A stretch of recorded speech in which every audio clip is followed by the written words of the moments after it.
के खरी गांजे है, फूल फुलेरा साजे है, गौरी शिव बिराजे है, नैना नीक लागे है, सुख के खरी गांजे है, आगे तीजा पुरा के तिहार, नारी परानी के सिंगार, छंद से गड़ी हाय पारी गुहार, झोंको तीजा पोरा के जोहार।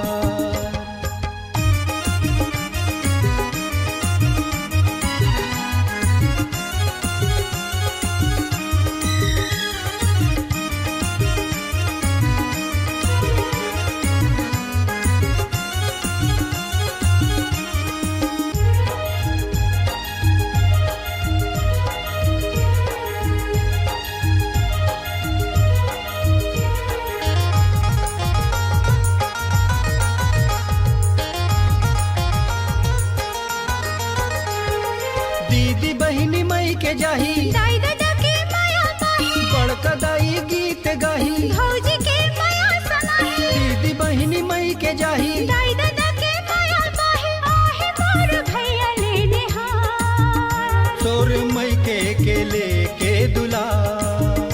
आगे तीजा पुरा के तिहार, आगे तीजा पोरा के तिहार, नारी परानी की सिंगार,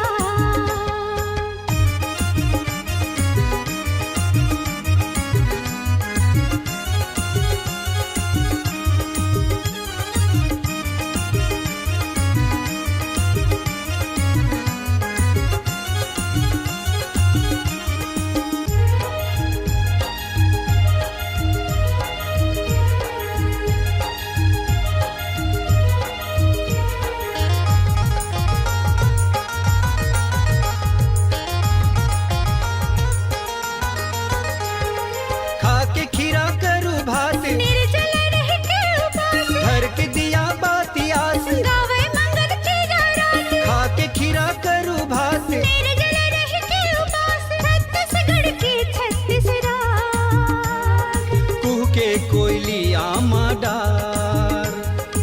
आगे तीजा पुरा के तिहार, आगे तीजा पोरा के तिहार,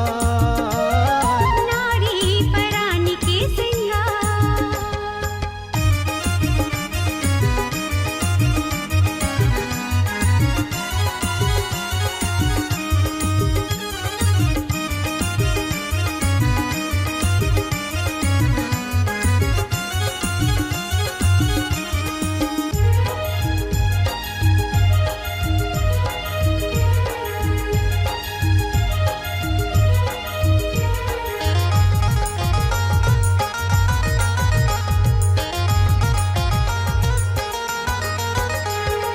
भोला संगौरी मनावे, माटी के देवता बनावे, फूल पनरियर चढ़ावे, श्रद्धा के दिया लावारे, भोला संगौरी मनावे, माटी के देवता बनावे, डोरी अमर रहे सुहाग, आगे संदा मोरो सवार,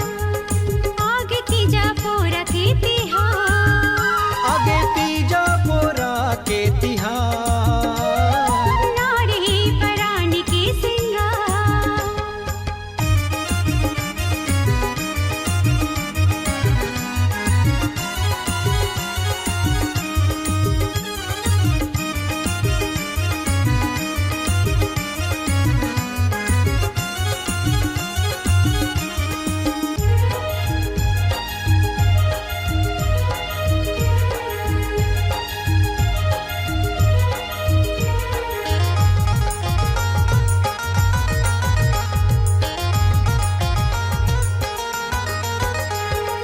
न तगो त घर जाए के, न्योता है बास खाए के, तोहार तिखुर पागे है, डुबकी ढर रांधे है, न तगो त घर जाए के, न्योता है बास खाए के, रिजा है लगन मैके के पिया, तीजे हारिन के सुघर सिंगार, आगे तीजा पुरा के तिहार, आगे तीजा पोरा के तिहार, नारी परानी की सिंगार,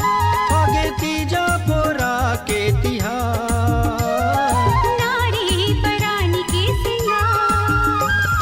फूल फुलेरा साजे है, गौरी खर ही गांजे है, फूल फुलेरा साजे है, गौरी शिव बिराजे है, नैन नीक लागे है, सुख के खर ही गांजे है, आगे तीजा पुरा के तिहार, नारी परानी के सिंगार, छत्तीसगढ़ हाय पारे गुहार, झोंको तीजापुरा के जोहार, आगे तीजा पुरा के तिहार, नारी परानी के सिंगार, छत्तीसगढ़ हाय पारे गुहार, झोंको तीजापुरा के जोहार।